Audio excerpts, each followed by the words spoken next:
Hello guys, कैसे हो आप सभी को हमारे एसके क्रांतिकारी एकेडमी में स्वागत है। जैसा कि आप सभी जानते हो कि इससे पहले 6 लेक्चर करा दी गई है और 6 लेक्चर में यूनिट नंबर 1 खत्म कर दिया है। आज हम लेकर आए हैं वन शॉट। वो जो 6 लेक्चर में जितना पढ़ाई हो चुका है, आज हम उतना जो है वो एक ही लेक्चर में पढ़ाएंगे। समझ रहे हो? तो चलो स्टार्ट करते हैं। तो आज हमको पढ़नी है इतिहास के बारे में। समझ रहे हो? देखो, इतिहास को पढ़ने से पहले हम पहले भारत के इतिहास की ओर नजर देते हैं। तो चलो भारत का इतिहास किसका, चलो हम भारत के इतिहास की ओर नजर देते हैं। तो देखो, उत्तर में हिमालय से लेकर उत्तर में हिमालय से लेकर दक्षिण में समुद्र तक फैले जो क्षेत्र होता है, उस क्षेत्र को पता है, उस क्षेत्र को क्या कहते हैं? भारत कहते हैं। क्या कहते हैं बाबू? उस क्षेत्र को हम भारत कहते हैं। जो प्राचीन क्या होता है, प्राचीन भारतीय जो थे वो अपने देश को जम्बू द्वीप के नाम से संबोधित करते थे। देखो, जम्बू द्वीप का मतलब होता है जामुन के वृक्षों का द्वीप। क्या होता है? जम्बू द्वीपों का मतलब होता है जामुन वृक्षों का द्वीप। जो प्राचीन भारतीय अपने देशों को जम्बू द्वीप कहकर संबोधित करते थे। और जम्बू क्या होता है, जिसमें जम्बू का मतलब होता है जामुन। क्या होता है? जम्बू का मतलब होता है जामुन के वृक्षों का द्वीप। समझ रहे हो? तो चलो आगे बढ़ते हैं। आगे क्या है, देखो, भारत का नाम आखिर भारत किस आधार पर पड़ा था? तो भारत के नाम, भारत जो है वो राजा भरत के नाम पर पड़ा। भारत के नाम भारत राजा भरत के नाम पर पड़ा। और भारत के नाम इंडिया जो है वह यूनानी या फिर ग्रीक ने सबसे पहले भारत को इंडिया कहकर संबोधित किया था। फिर हिंदुस्तान, हम बात करते हैं हिंदुस्तान। तो हिंदुस्तान जो है वह मुस्लिम इतिहासकार द्वारा भारत के नाम हिंदुस्तान पड़ा। जब देखो, मुस्लिम इतिहासकार सिंधु नदी कहकर संबोधित करते थे, तो उसके मुंह से सी ना निकलकर ही निकलता था। कौन सी? हिंदू नदी निकलता था। तो इसीलिए पता है भारत को हिंदुस्तान भी कहा जाता है। तो चलो अब हम इतिहास की ओर चलते हैं। तो इतिहास को हम मुख्यतः 3 अलग अलग भागों में बांटकर पढ़ने वाले हैं। एक प्राचीन इतिहास, एक प्राचीन इतिहास, दूसरा मध्यकालीन इतिहास और तीसरा आधुनिक इतिहास। इन तीनों के बारे में जब हम पढ़ लेंगे तो हमारे इतिहास क्या हो जाएगा? कंप्लीट हो जाएगा। समझ रहे हो? तो चलो सबसे पहले हम प्राचीन इतिहास, सबसे पहले हम किसको उठाते हैं? प्राचीन इतिहास को उठाते हैं। देखो, प्राचीन इतिहास, तो हमें प्राचीन भारतीय इतिहास का सबसे पहले स्रोत, आखिर ये जो प्राचीन इतिहास है इनकी जानकारी हमें कहां कहां से मिलता है, उसके बारे में आज हमें पढ़नी है। समझ रहे हो? तो देखो, प्राचीन इतिहास का स्रोत हमें कहां से मिलता है? धर्म ग्रंथ से मिलता है, ऐतिहासिक ग्रंथ से मिलता है, विदेशी यात्री आए थे उनके आगमन से भी हमको क्या मिलता है? प्राचीन इतिहास की जानकारी मिलती है। समझ रहे हो? फिर पुरातात्विक संबंधी साक्ष्य से भी हमें जानकारी मिलता है। अब ये जो पुरातात्विक पुरातत्व संबंधी साक्ष्य है, इसे हमको 2 अलग अलग भागों में बांटकर पढ़नी है, एक अभिलेख और एक सिक्के। समझ रहे हो ना? तो सबसे पहले हेडिंग डालो, धर्म ग्रंथ वो ऐतिहासिक स्रोत से मिलने वाली जानकारी। अर्थात हमें धर्म ग्रंथ वो ऐतिहासिक ग्रंथ से आखिर क्या क्या जानकारी मिलता है उसके बारे में हम पढ़ेंगे। समझ रहे हो? तो इसमें सबसे पहले आप वेद को देखो। तो सबसे पहले आप ये जो वेद है, वेद के संकलनकर्ता कौन है? तो वेद के संकलनकर्ता महर्षि कृष्णा द्वैपायन को कहा जाता है। समझ रहे हो? और ये जो वेद है क्या है? ये जो वेद है, वेद जो है वो भारत का सर्वप्रथम प्राचीनतम धर्म ग्रंथ है। तो वेद भारत के सर्वप्रथम प्राचीनतम धर्म ग्रंथ है। और वेदों की संख्या कितनी है? वेद 4 है। एक है ऋग्वेद, एक है यजुर्वेद, एक है सामवेद और एक है अर्थवेद। और ये जो ऋग्वेद है क्या होता है? यह ऋग्वेद है, यह सबसे पुराना वेद है। क्या है? यह वेद जो है वो आपके सबसे क्या है? सबसे पुराना वेद है। और ये जो अथर्ववेद है, क्या है, ये जो अथर्ववेद है यह सबसे नया वेद है। तो यहां तक समझने में कोई दिक्कत नहीं हुआ होगा। तो देखो ये जो प्राचीन भारतीय इतिहास का स्रोत हमें 4 चीजों से मिलता है। धर्म ग्रंथ, ऐतिहासिक स्रोत, वो विदेशी यात्रियों से मिलने वाली, विदेशी यात्रियों के आगमन से मिलने वाली जानकारी और पुरातत्व संबंधी साक्ष्य। तो इसमें हमको क्या होता है, वेद, वेदांग, पुराण, उपनिषद के बारे में पढ़नी है, समझ रहे हो। इसमें हम जातक, आगम, अष्टाध्याय, राजतरंगी, इन सभी पुस्तकों के बारे में पढ़नी है। यूनानी, रोमन, अरबी, इन सभी जो लेखक यात्री आए थे भारत, उनसे जो हमें जानकारी मिलता है उसके बारे में पढ़नी है। जो पुरातत्व संबंधी साक्ष्य है इसको हमें 2 अलग अलग भागों में बांटकर पढ़नी है। एक हो जाता है अभिलेख और एक हो जाता है सिक्के, समझ रहे हो। इसमें से सबसे पहले हमको वेद को उठानी है। तो वेद इसमें सबसे पहले हमको वेद को उठानी है। तो सबसे पहले वेद के संकलन करता किसे कहा जाता है, महर्षि कृष्णद्वैपायन को कहा जाता है, समझ रहे हो।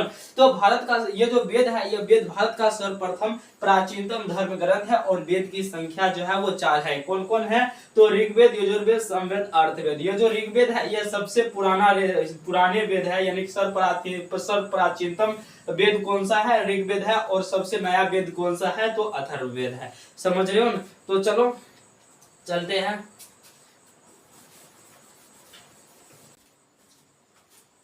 तो जैसा कि आपने देखा कि ये जो वेद है, वेद 4 प्रकार के होता है, ऋग्वेद, यजुर्वेद, सामवेद और अर्थवेद, समझ रहे हो।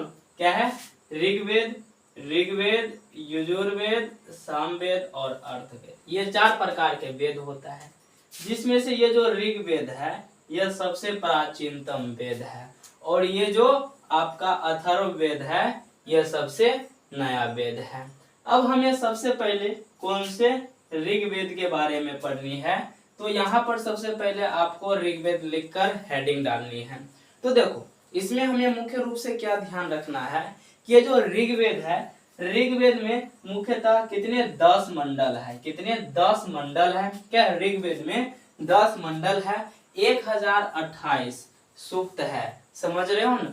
और 1464 आपके रचनाएं हैं। तो आपने क्या देखा कि ये जो ऋग्वेद है, ऋग्वेद में 10 मंडल हैं, 1464 रचनाएं हैं और 1028 सूक्त है। तो इतना आपने जान गए हो। अब ये जो 10 मंडल है, क्या जो ये जो 10 मंडल है, इस 10 मंडल में जो प्रमुख मंडल है, क्या होता है, इस 10 मंडल में जो प्रमुख मंडल है उस मंडल के बारे में हमें पढ़नी है। तो देखो जिसमें सबसे पहले तीसरा मंडल आ जाता है। ये जो तीसरा मंडल है, तीसरा मंडल में हमें सूर्य देव और सावित्री, क्या होता है, ये जो सूर्य देव और सावित्री को समर्पित गायत्री मंत्रों का उल्लेख मिलता है। तो ऋग्वेद के तीसरे मंडल में सूर्य देव और सावित्री को समर्पित गायत्री मंत्रों का उल्लेख मिलता है। अब ये जो 8वां मंडल है, 8वां मंडल में हमें हस्तलिखित रचना मिलते हैं। ये जो हस्तलिखित रचना है इसको क्या कहा जाता है, खेल कहा जाता है, समझ रहे हो।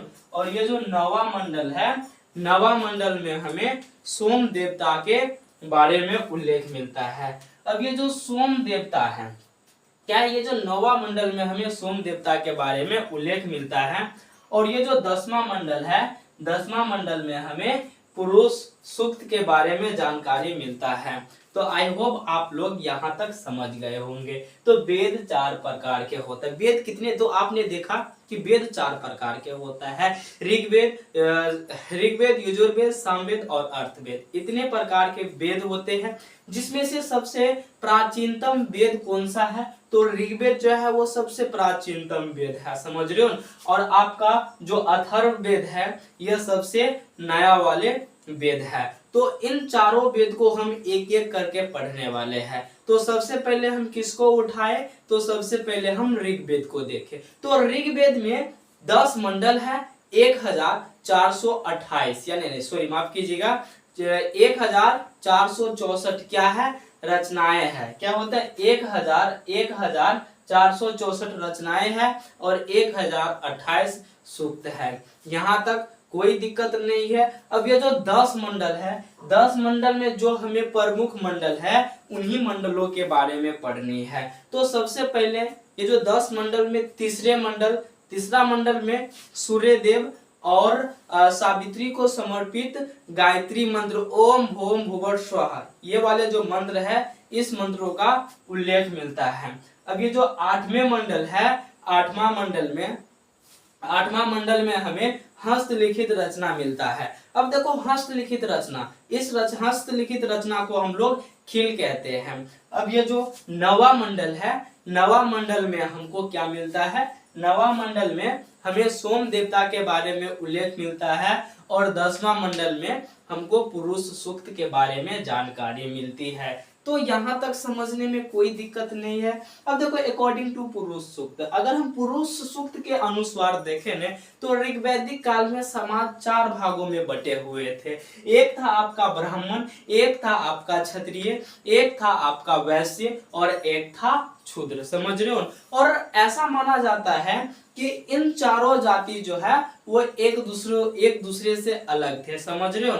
और ऐसा कहा जाता है कि ये जो आपके ब्राह्मण है यह ब्रह्मा जी के किससे निकला है, मुख से निकला है। और ये जो क्षत्रिय है यह ब्रह्मा जी के भुजा से निकला है। और ये जो वैश्य है यह ब्रह्मा जी के जांघ से निकला है। और ये जो शूद्र है यह ब्रह्मा जी के पैर से निकला है। समझ रहे हो? ऐसा माना जाता है। तो यहाँ तक समझने में कोई दिक्कत नहीं हुआ होगा। तो अब देखो, अब क्या होता है, इन सभी जाति जो थे, इन 4 जाति के कार्य अलग अलग थे। समझे? इनके उत्पत्ति का सिद्धांत क्या है? इनके उत्पत्ति का सिद्धांत यही है कि यह जो मुख से निकला, यह भुजा से निकला, यह जांघ से निकला और यह पैर से निकला।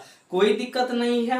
अब देखो इनके कार्य जो है वो अलग अलग थे। अगर हम बात करें ब्राह्मण के कार्य था पता है, धार्मिक कर्म कांड करना। अब ब्राह्मण जो है वो धार्मिक कर्म कांड के अलावा और कुछ भी नहीं कर सकते हैं। धार्मिक कर्म कांड करना। अब ये जो क्षत्रिय है यह इसका कार्य क्या था, इसका कार्य था युद्ध लड़ना। समझ रहे हो? अब ये जो वैश्य है इसका क्या कार्य था, खेती बाड़ी करना, इसका कार्य था वैश्य का कार्य। और ये जो शूद्र है इसका कार्य था कि ये जो 3 वर्ग है यानी कि वैश्य, क्षत्रिय और ब्राह्मण, इन तीनों वर्गों को बहुत अच्छे तरह से सेवा करना था। किसका? इन शूद्र का। तो चलो देखो ब्राह्मण सूक्त, अरे माफ कीजिएगा, ये जो पुरुष सूक्त है इसके बारे में आपको हम कुछ जानकारी देना चाहता हूं।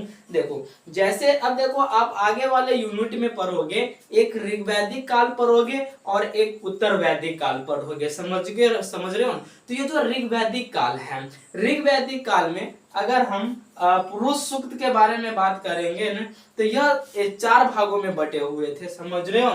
अब ब्राह्मण, क्षत्रिय, वैश्य और शूद्र। और उत्तर वैदिक काल में भी पुरुष सूक्त 4 ही भागों में बटे हुए थे, ब्राह्मण, क्षत्रिय, वैश्य और शूद्र। लेकिन फर्क कितना है, फर्क क्या है पता है ऋग्वैदिक काल और उत्तर वैदिक काल में? देखो ऋग्वैदिक काल में अगर मान लो कि एक परिवार में 5 सदस्य रहते हैं, तो अगर वह ब्राह्मण के घर में जन्मा है, क्या अगर वह ब्राह्मण के घर में जन्मा है तो अगर वह पता है पूजा पाठ कराने यानी कि धार्मिक कर्म कांड करने के अलावा वह जो भी काम करेगा, समझ रहे हो, वह उसके अंतर्गत आएगा। मान लो अगर ब्राह्मण के बेटा है जो पता है खेती बाड़ी कर रहा है तो वह किसके अंतर्गत गिना जाएगा? शूद्रों के अंतर्गत गिना जाएगा। लेकिन पता है एक ब्राह्मण के बेटा है जो युद्ध लड़ रहा है, वह किस में गिना जाएगा? क्षत्रिय में गिना जाएगा। एक ब्राह्मण के बेटा है जो क्या कर रहा है पता है, जो इन तीनों वर्गों को सेवा कर रहा है,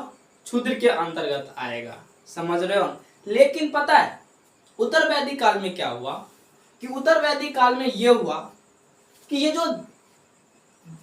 जो ब्राह्मण के बेटा है अगर वो शूद्र के काम करे या फिर क्षत्रिय के काम करे या फिर वैश्य के काम करेगा, कहलाएगा ब्राह्मण ही। समझ रहे हो? अगर वो क्षत्रिय के बेटा है अगर ब्राह्मण वाला काम कर रहा है तो वो क्या कहलाएगा? वह कहलाएगा आपका क्षत्रिय ही कहलाएगा। समझ लो उत्तर वैदिक काल में परमानेंट हो गया कि ब्राह्मण के बेटा ब्राह्मण ही होगा। देखो उत्तर वैदिक काल में परमानेंट हो गया। समझ रहे हो? उत्तर वैदिक काल में, मैं एक बार और दोहरा रहा हूं, उत्तर वैदिक काल में परमानेंट हो गया है कि ब्राह्मण के बेटा ब्राह्मण रहेगा, शूद्र के बेटा शूद्र रहेगा, क्षत्रिय के बेटा क्षत्रिय रहेगा, वैश्य के बेटा वैश्य रहेगा। बट ऋग्वैदिक काल में ऐसा नहीं था। ऋग्वैदिक काल में अगर आप ब्राह्मण हो लेकिन क्षत्रिय के काम कर रहे हो तो आप क्षत्रिय कहलाओगे। समझ रहे हो? चलो आगे की टॉपिक को डिस्कशन करते हैं।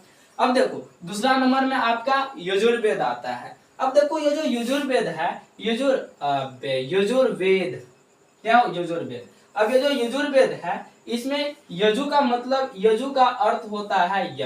क्या होता है? यजु का अर्थ होता है यज्ञ। समझ रहे हो? क्या होता है? यजु का अर्थ होता है यज्ञ। अब देखो ये जो इस वेद है, ये जो यजुर्वेद है, इसमें हमें सर्वप्रथम यज्ञों के बारे में जानकारी मिलता है। किसके? सर्वप्रथम यज्ञों के बारे में जानकारी मिलता है। इसमें हमें 2 यज्ञों के बारे में जानकारी मिलती है। समझ रहे हो? एक हो जाता है राजसूय यज्ञ और एक हो जाता है आपका वाजपेय यज्ञ। अब ये जो राजसूय यज्ञ है यह सिंहासन रोहन से संबंधित थे। समझ रहे हो? और ये जो वाजपेयी यज्ञ है यह शक्ति प्रदर्शन से संबंधित है। कोई दिक्कत नहीं है। अब ये जो यजुर्वेद है यह एकमात्र ऐसे वेद है जो गद क्या है? जो गद भी है और पद भी है। यह गद प्लस पद दोनों है। कोई दिक्कत नहीं है यहाँ तक। अब देखो यजुर्वेद को एक बार और हम डिस्कशन करते। देखो यजुर्वेद में यजु का अर्थ होता है यज्ञ। समझ रहे हो? और इस वेद में हमें सर्वप्रथम यज्ञों के बारे में जानकारी मिलती है। तो आपके दिमाग में यह क्वेश्चन आएगा नहीं कि सर आखिर इसमें हमें यज्ञों के बारे में जानकारी मिलता है तो आखिर कितने यज्ञ के बारे में जानकारी मिलता है? तो इसमें हमें 2 यज्ञों के बारे में जानकारी मिलता है, एक राजसूय यज्ञ और एक वाजपेय यज्ञ। अब ये जो राजसूय यज्ञ है यह सिंहासन रोहन से संबंधित है। समझ रहे? यानी कि सिंहासन से जो संबंधित यज्ञ होता है उस यज्ञ को हम लोग राजसूय यज्ञ कहते हैं। और जो यज्ञ शक्ति प्रदर्शन यानी कि शौर्य प्रदर्शन से जो यज्ञ संबंधित होता है उस यज्ञ को हम लोग वाजपेय यज्ञ कहते हैं। अब ये जो यजुर्वेद है यह एकमात्र ऐसे वेद है जो गद प्लस पद दोनों है। और इसमें एक पॉइंट और याद रख लेना कि अब ये जो यजुर्वेद है इसमें हमें ऐतिहासिक स्रोत के बारे में किसी भी प्रकार की जानकारी नहीं मिलती है। समझ रहे हो? यह याद रखना। फिर उसके बाद हम आते हैं सामवेद। अब ये जो सामवेद है तो सामवेद में साम का अर्थ क्या होता है? साम का अर्थ होता है संगीत। समझ रहे हो? तो अब इस वेद को भारतीय संगीतों का जनक कहा जाता है। कोई दिक्कत नहीं है। इसमें आपको इतना ही याद रखना है कि सामवेद में साम का अर्थ होता है संगीत और इस वेद को भारतीय संगीतों का जनक कहा जाता है। कोई दिक्कत नहीं है। अब आता है अथर्ववेद। अब ये जो अथर्ववेद अथर्वा ऋषि के द्वारा लिखा गया है। कौन सी ऋषि? अथर्वा ऋषि के द्वारा लिखा गया है। और इस वेद में जादू टोना भूत प्रेत वशीकरण इन सभी चीजों के बारे में बताई गई है। समझ रहे हो? जादू टोना, समझ रहे हो? आप सोचे जादू टोना भूत प्रेत वशीकरण इन सभी चीजों के बारे में हमें इसमें जानकारी मिलती है। किसमें? ये जो अथर्ववेद है इसमें मिलता है। तो अब देखो ये जो देखो जादू टोना भूत प्रेत वशीकरण ईटीसी से संबंधित यह क्या है? यह वेद है। अब उसके बाद आते हैं हम किस पे? अगला पॉइंट क्या है? अगला पॉइंट यह वेद में, इस वेद में हमें काशी का प्राचीनतम सर्वप्रथम उल्लेख मिलता है। समझ रहे हो?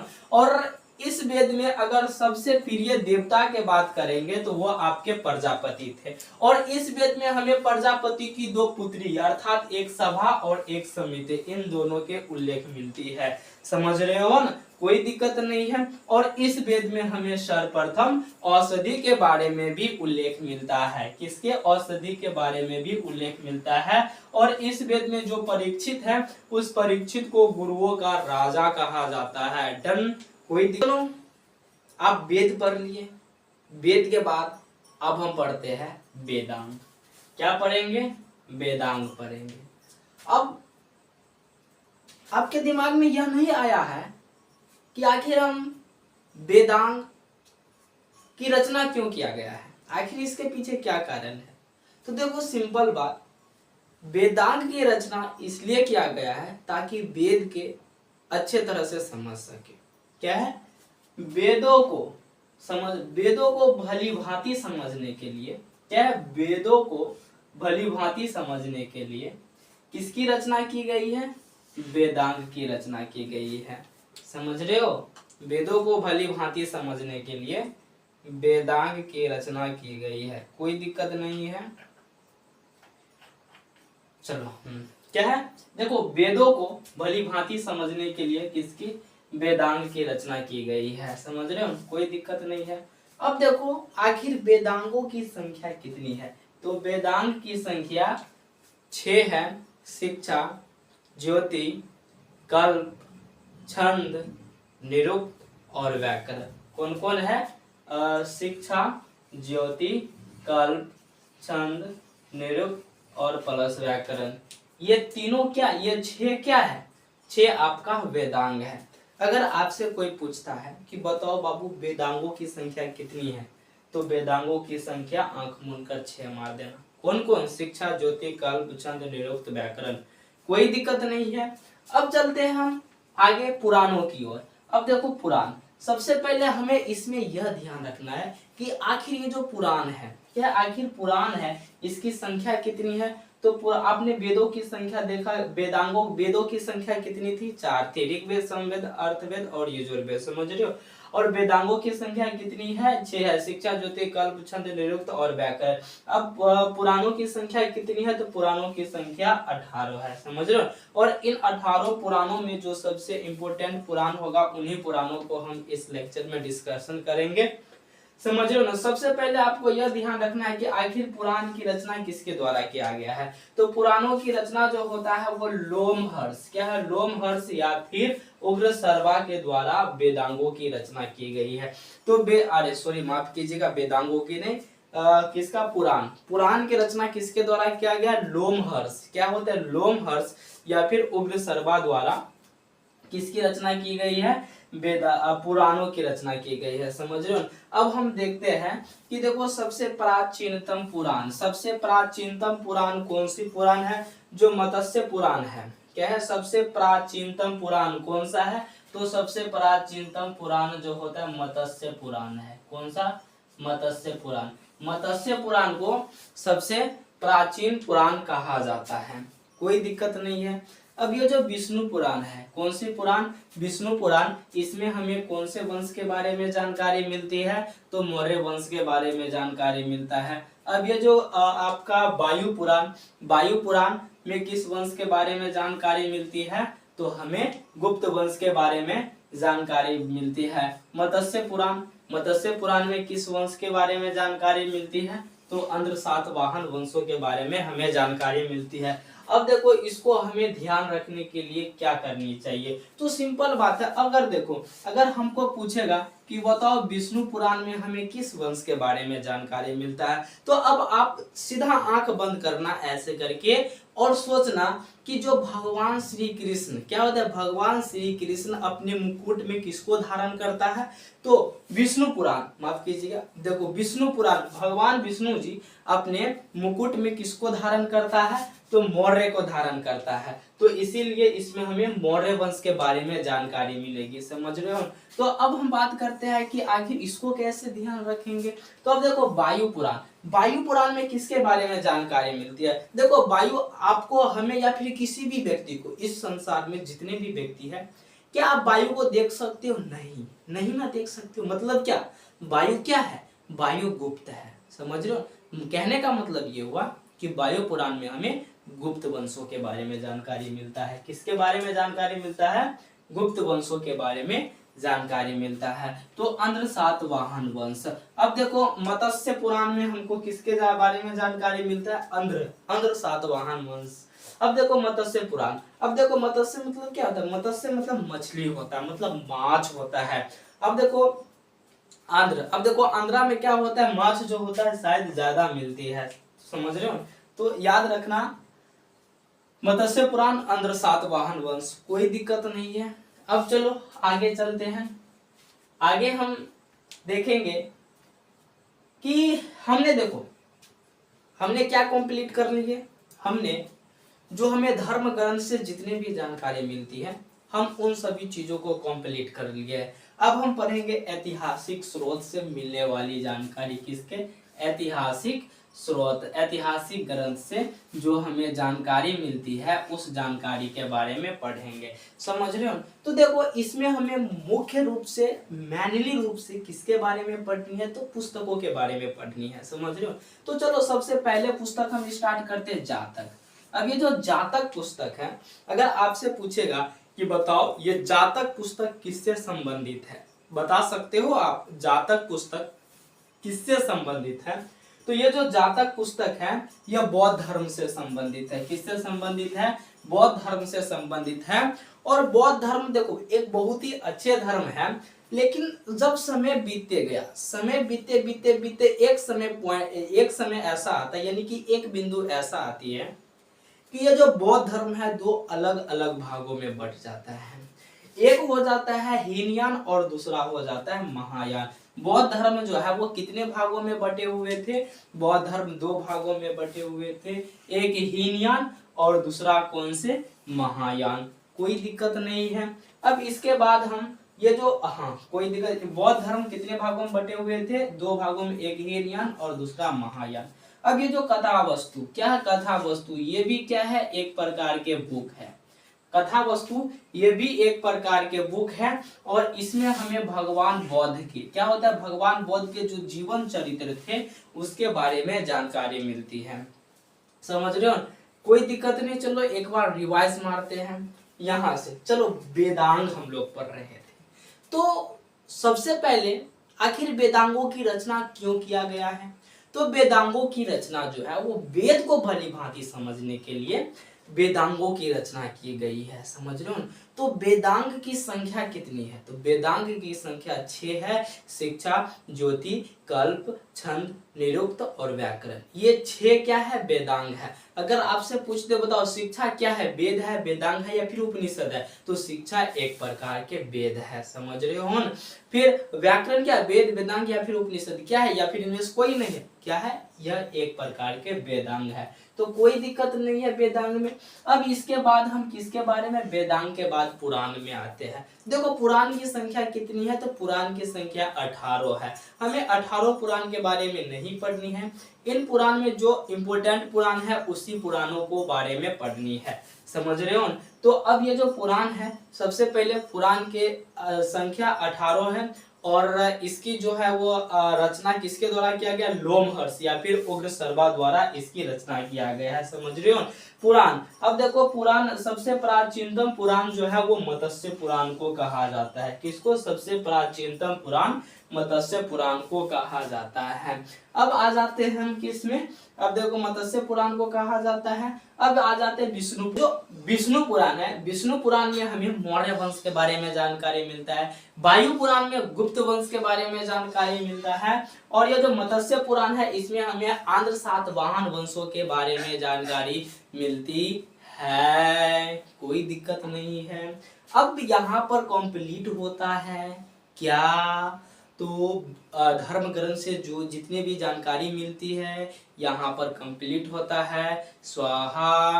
अब हम किसके बारे में पढ़ेंगे पता है, अब हम पढ़ेंगे ऐतिहासिक ग्रंथ से जो जानकारी हमें मिलता है उसके बारे में पढ़नी है। कोई दिक्कत नहीं है। अब ये जो ऐतिहासिक ग्रंथ है, क्या है, ऐतिहासिक ग्रंथ, इसमें हमें मुख्य रूप से पुस्तकों के बारे में पढ़नी है। समझ रहे हो। जैसे कि जातक क्या है, ये एक प्रकार की पुस्तक है जो किससे संबंधित है, जैन धर्म से, अरे माफ कीजिएगा, बौद्ध धर्म से संबंधित है। समझ रहे हो। समय बीता गया बीता गया बीतते गया, एक समय ऐसा आया कि बौद्ध धर्म जो है वो दो भागों में बट गए। कितने, बौद्ध धर्म दो भागों में बट गया, एक आपका हीनयान और एक महायान। कोई दिक्कत नहीं है। अब इसके बाद जो है वो एक और बुक है जिसकी नाम है कथा वस्तु। ये जो कथा वस्तु है यह किससे संबंधित है, भगवान बौद्ध से संबंधित है। और इस क्या होता है, और इस कथा वस्तु में हमें भगवान बौद्ध के जीवन चरित्रों के बारे में उल्लेख मिलता है। समझ रहे हो। अब उसके बाद आ जाता है ये जो आगम पुस्तक आ जाता है। यह किससे संबंधित है, यह जैन धर्म से संबंधित है। समझ रहे हो किससे संबंधित है बाबू, यह जैन धर्म से संबंधित है।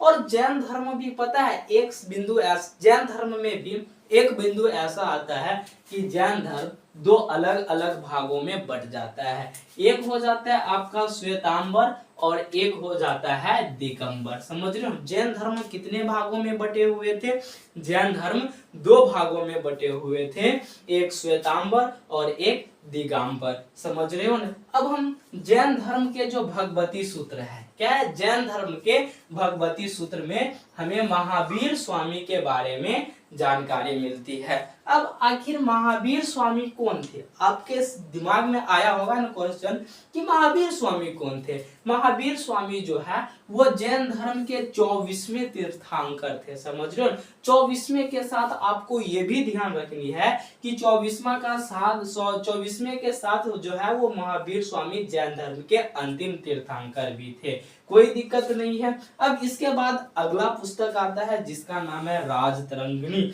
अब राजतरंगिणी जो है वो इनके लेखक कौन है, यह किसके द्वारा लिखा गया है, इसका लेखन जो होता है वो कलहन के द्वारा किया गया है। कोई दिक्कत नहीं है। और इस पुस्तक में जम्मू कश्मीर के इतिहास के बारे में जानकारी मिलती है। समझ रहे हो। तो चलो एक बार इसको रिवाइज मारते हैं। आगम किससे संबंधित है, आगम जो है वो हमें जैन धर्म से संबंधित है। समझ रहे हो जैन धर्म में भी एक ऐसा पॉइंट आता है, एक ऐसे बिंदु आता है जहां से जैन धर्म दो अलग अलग भागों में बट जाता है। एक हो जाता है आपका श्वेतांबर और एक हो जाता है दिगंबर। अब ये जो जैन धर्म के भगवती सूत्र है, क्या होते हैं, जैन धर्म के भगवती सूत्र में हमें महावीर स्वामी के जीवन चरित्र के बारे में जानकारी मिलता है। अब ये जो महावीर स्वामी है, ये महावीर स्वामी जैन धर्म के 24वें वो अंतिम तीर्थंकर भी थे। समझ रहे हो। अब इसके बाद एक अलग पुस्तक आता है, इसका नाम है कलहन। अरे माफ कीजिएगा, कलहन नहीं, राजतरंगिणी क्या है, पुस्तक है। किसके द्वारा लिखा गया है, कलहन के द्वारा लिखा गया है। समझ रहे हो। और ये जो पुस्तक है, यह पुस्तक हमें जम्मू कश्मीर के क्या होते हैं, जम्मू कश्मीर के इतिहास के बारे में जानकारी बताती है। तो चलो अब आगे की टॉपिक की ओर चलते हैं।